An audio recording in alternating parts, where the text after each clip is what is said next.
Rangkuman informasi pilihan dari berbagai kabupaten dan kota di Jawa Timur segera hadir dalam Buletin Jawa Timur. Buletin Jawa Timur.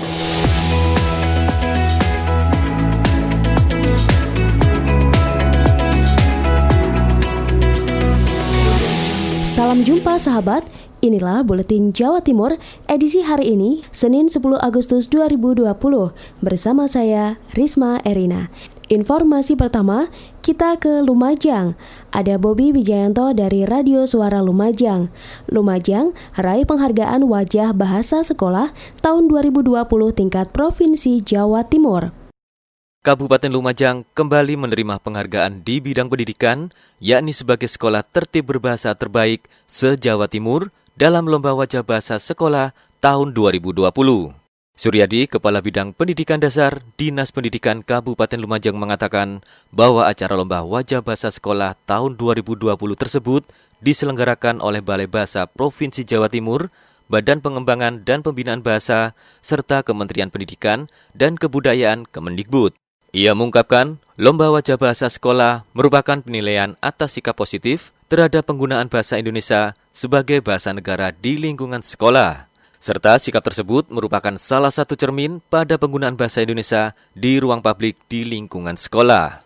Menurutnya, kegiatan tersebut diselenggarakan untuk meningkatkan situasi tertib berbahasa sesuai dengan amanat Undang-Undang Nomor 24 Tahun 2009 tentang bendera, bahasa, dan lambang negara serta lagu kebangsaan.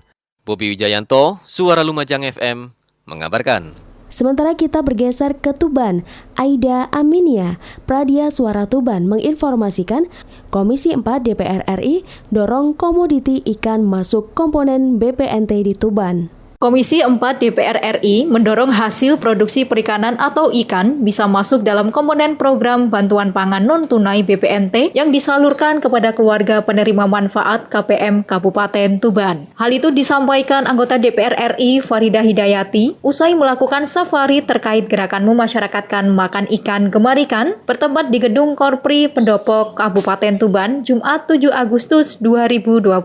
Kegiatan tersebut juga dihadiri Bupati Tuban Fatul Huda dan beberapa undangan terkait lainnya. Menurut keberadaan komoditi ikan tidak harus mengganti komponen yang telah ada di dalam program BPNT, tetapi bantuan dari program tersebut ditambah komoditi dari hasil sektor perikanan. Saya sampaikan kan ada bantuan misalnya BPNT bisa dimasukkan sektor perikanan, misalnya lele asap bisa, atau misalnya BPNT daerah juga bisa dimasukkan, atau bantuan COVID bisa dimasukkan unsur dari sektor perikanan. Adanya wacana tersebut didukung penuh oleh Kepala Dinas Perikanan dan Peternakan Kabupaten Tuban, M. Amenan. Beliau menjelaskan, secara aturan dan petunjuk teknis Juknis, di BPNT sudah muncul protein hewani, diantaranya ada ikan. Lebih lanjut, beliau menegaskan, sektor perikanan yang ada di Tuban sangat mampu ketika menyuplai kebutuhan ikan atau hasil olahan ikan untuk program BPNT. Aida Aminia, Pradia Suara Tuban untuk Buletin Jawa Timur. Dari Tuban, kita beralih ke Sidoarjo. Ada Panji Harto dari Suara Sidoarjo. Dewan Kesenian Sidoarjo berharap pekerja seni dan budaya Sidoarjo bisa berkreasi via daring di tengah pandemi COVID-19. Sahabat, pandemi COVID-19 yang ikut mewabah di Indonesia selama 6 bulan ini sangat berdampak pada segala sendi kehidupan, di antaranya aspek seni dan budaya. Oleh karena itu, di tengah pandemi COVID-19 ini, banyak pekerja seni dan budaya yang akhirnya kehilangan mata pencariannya. Sementara itu, Ali Aspandi, Ketua Dewan Kesenian Sidoarjo Dekesda pada Suara Sidoarjo, Jumat 7 Agustus kemarin menyampaikan, sampai sekarang pekerja seni dan budaya di Kabupaten Sidoarjo masih tetap mematuhi aturan dan regulasi yang ditetapkan tertuang dalam Perbup nomor 44 tahun 2020, satu di antaranya terkait pembatasan kegiatan di tengah pandemi COVID-19 ini. Pertunjukan seni atau budaya sementara ini kita alihkan ke daring atau online. Jadi menurut saya selama pandemi ini masih belum mereda, saya pikir kita harus mengikuti aturan pemerintah. Sahabat, kondisi seperti ini memang tidak bisa dihindari. Untuk itu, pekerja seni dan budaya juga diharapkan lebih kreatif, diantaranya dengan memaksimalkan media daring atau online supaya bisa tetap bertahan di tengah pandemi COVID-19. Demikian laporan Panji Harto, Suara Sidoarjo.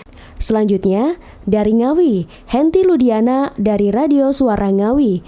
Kabupaten Ngawi ikuti gerakan bermasker se-Jawa Timur bersama Mendagri. Sosialisasi dan pembagian masker yang dilakukan kader PKK dari beberapa kecamatan yang ada di Kabupaten Ngawi digelar dalam rangka gerakan sejuta masker se-Jawa Timur bersama Mendagri yang dilaunching Jumat 7 Agustus kemarin. Ini seperti yang dikatakan Antik Budi Sulistiono, Ketua Tim Penggerak PKK Kabupaten Ngawi. Untuk program COVID-19 ini kita sebetulnya dari kader PKK itu sudah awal, yaitu kita sosialisasi pada bulan Maret.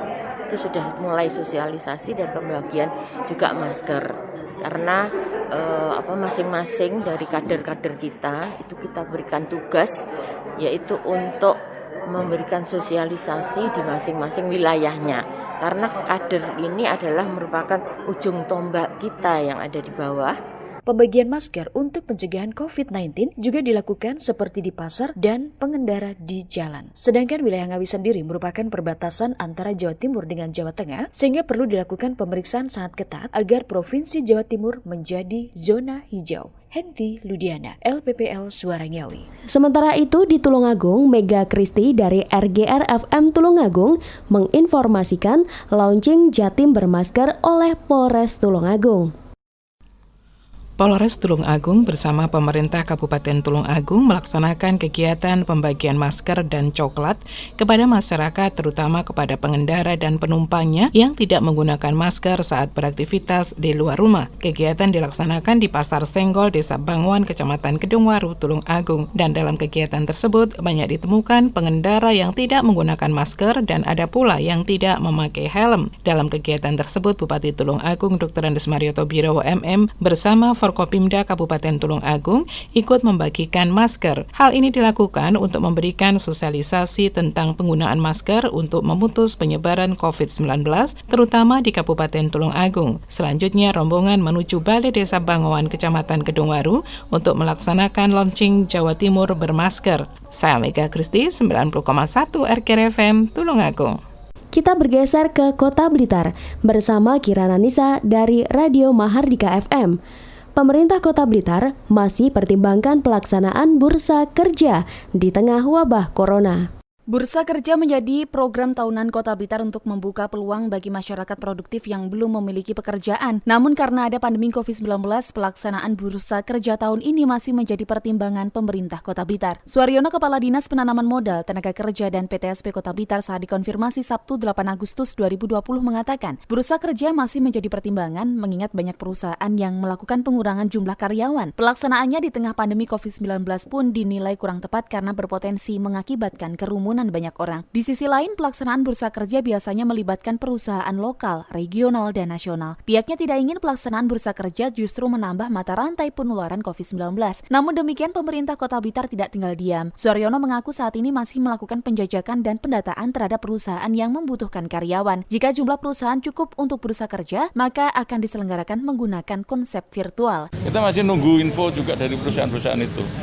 Kalau memungkinkan pun nanti dilakukannya online begitu? Ya, kira-kira begitu. Jadi masih karena situasinya jelas tidak memungkinkan. Suaryono menambahkan, untuk meringankan beban masyarakat atau pekerja yang terdampak COVID-19, pemerintah Kota Blitar telah menyalurkan bantuan COVID-19 selama 3 bulan. Selain itu, sebagian pekerja juga tercover dalam Kartu Prakerja. Kirana Nisa, Mahardika FM. Dari Kota Blitar, kita beralih ke Kabupaten Blitar. Ada Ninda Alivia dari Radio Persada FM.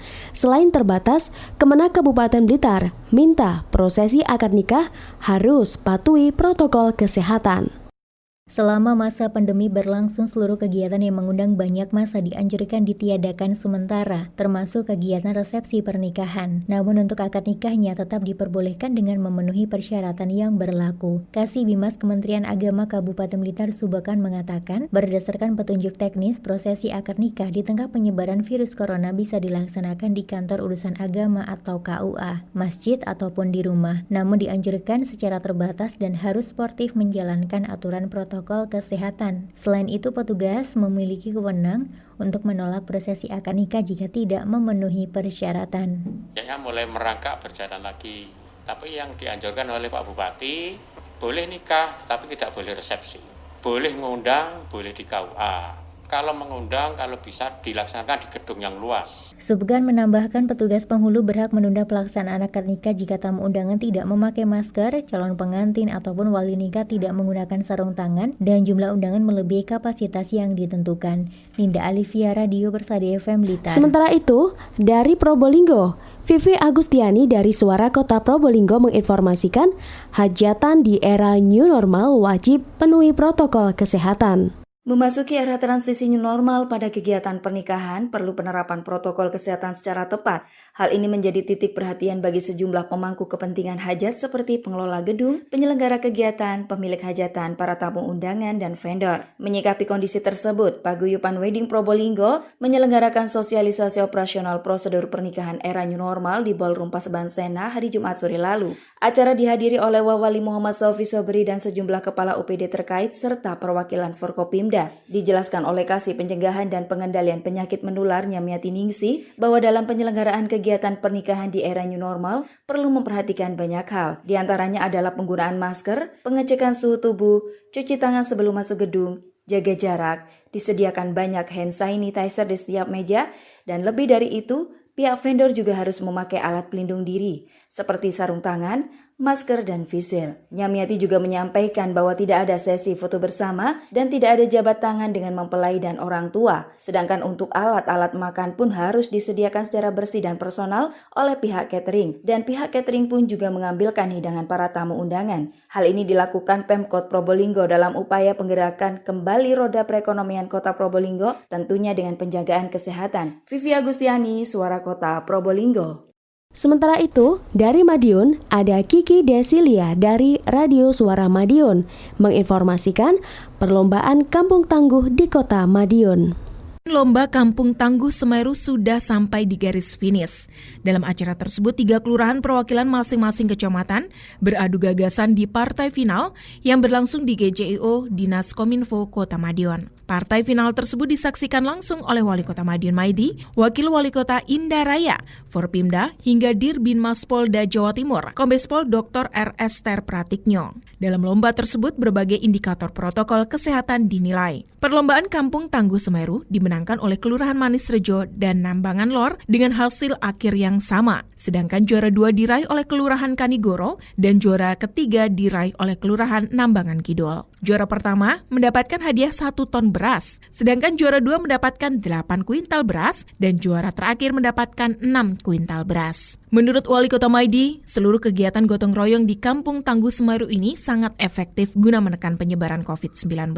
Maka dari itu, melalui lomba KTS, Wali Kota berharap kedisiplinan Kampung Tangguh Semeru harus terus dijaga dan ditingkatkan. Tak hanya itu, beliau berharap hadirnya Kampung Tangguh Semeru juga ikut dalam menggeliatkan perekonomian lokal. Dalam upaya meningkatkan potensi di ekonomi Kampung Tangguh Semeru, Wali Kota juga berencana menggabungkan dengan program sepeda wisata. Jalur sepeda wisata bakal dilewatkan ke beberapa kelurahan tersebut dengan harapan potensi dikenal dan terjadi perputaran uang di sana.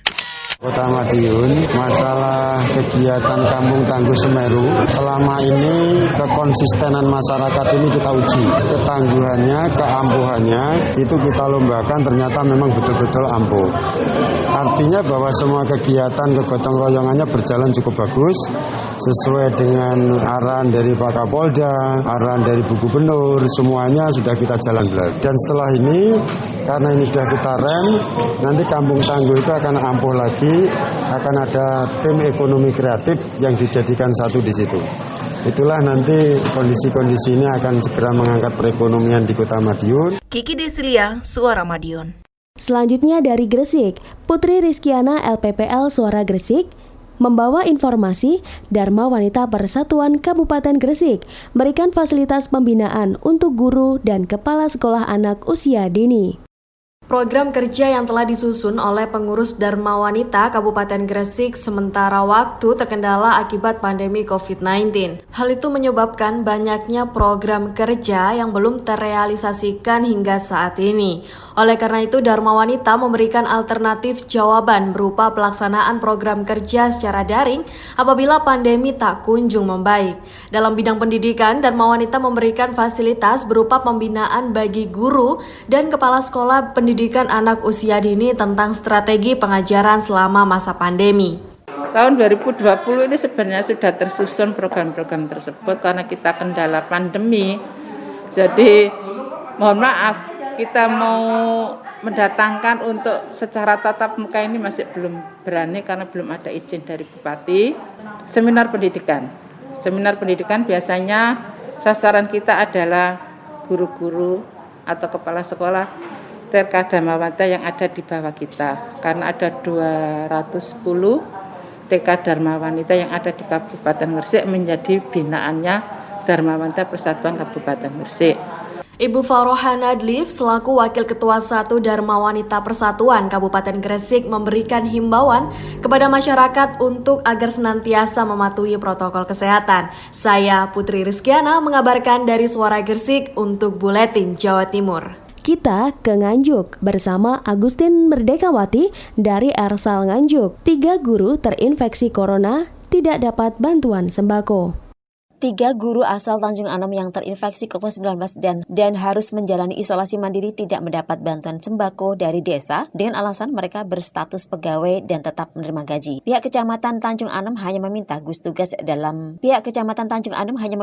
tugas desa melakukan pengawasan agar mereka tidak keluar rumah. 3 guru yang terinfeksi corona tersebut merupakan perempuan berusia 50 tahun, 46 tahun, dan 27 tahun. Ketiganya dianggap tidak layak mendapat bantuan sembako karena kebutuhan mereka dianggap masih tercukupi dan sampai saat ini menerima gaji. Camat Tanjung Anom Edi Srianto mengatakan, pemerintah kecamatan akan mendatangi ketiga guru yang sedang menjalani isolasi mandiri dan akan memberikan pemahaman dan penyadaran kepada keluarga dan tetangganya, termasuk memberi pengertian agar tetangga mereka mau membantu membelanjakan keperluan dapur, sekaligus meminta untuk ikut memantau 3 pasien tersebut selama 14 hari ke depan. Juga jangan sampai ada tindakan yang mengucilkan pasien yang isolasi mandiri. Dari Agustin Merdekawati, Suara Anjuk Ladang Anjuk. Informasi terakhir, kita beralih ke Realita FM Pamekasan, ada Kholik Maulidi, Kenang Sambut Dandim Lama Muhammad Effendi, dan Dandim Baru Kabupaten Pamekasan Tejo Baskoro. Kenang sambut Komandan Kodim atau Dandim Kabupaten Pamekasan yang dilakukan di Mandep Agung Pendopo Ronggo Sukowati disambut hangat oleh Bupati dan Wakil Bupati, Forkopimda, serta Kapolres Pamekasan. Bupati Pamekasan mengatakan, Letkol Infantri Muhammad Effendi telah memberikan kesan yang mendalam untuk Kabupaten Pamekasan, sebab selama ini telah melakukan kerjasama yang luar biasa dengan semua elemen, baik pemerintahan maupun masyarakat. Bupati Badrut sekaligus memberikan kesaksian bahwa Muhammad Effendi merupakan rekan yang baik dan mudah-mudahan suatu saat nanti bisa mendapatkan bintang. Kerjasama yang luar biasa yang kemarin kita laksanakan dan kita upayakan dengan segala upaya, dengan dinamika yang ada di dalamnya, sungguh memberikan kesan terdalam bagi saya tentang saudara saya yang terhormat Letkol Infantri Muhammad Effendi SIP yang bekerja sama luar biasa dengan kita semua. Saya bersaksi bahwa beliau orang baik. Saya juga bersaksi mudah-mudahan beliau suatu saat bisa mendapatkan bintang. Selain itu, orang nomor 1 di bumi Gerbang Salam ini menyambut hangat kehadiran Dandim Pamekasan yang baru, Tejo Baskoro. Setelah dilakukan ramah tamah dan acara kenang sambut, kemudian Bupati, Wabub, serta Kapolres Pamekasan ikut melakukan konvoi bersama Dandim yang lama dan Dandim yang baru. Kholik Maulidi, Realita FM Pamekasan. Sahabat, demikian informasi Buletin Jawa Timur hari ini. Saya Risma Erina, sampai jumpa di Buletin Jawa Timur edisi selanjutnya. Rangkuman informasi pilihan dari berbagai kabupaten dan kota di Jawa Timur baru saja sahabat dengarkan dalam Buletin Jawa Timur. Buletin Jawa Timur. Buletin Jawa Timur bisa sahabat dengarkan Senin sampai Jumat jam 8 pagi dan 4 sore. Disiarkan serentak di Lembaga Penyiaran Publik Lokal Suara Sidoarjo, Persada Kabupaten Blitar, Mardika Kota Blitar, Realita Pamekasan, Suara Sampang, Suara Kota Probolinggo, Suara Lumajang, Suara Pasuruan, Blambangan Banyuwangi, Wika Mojokerto, Suara Gresik, Pradia, Suara Tuban, Malawapati Bojonegoro, Ersal Nganjuk, Suara Madiun, Suara Ngawi, Suara Pacitan, Praja Angkasa Trenggalek, dan RGR Tulungagung. Persembahan dari Asosiasi Lembaga Penyiaran Publik Lokal Jawa Timur.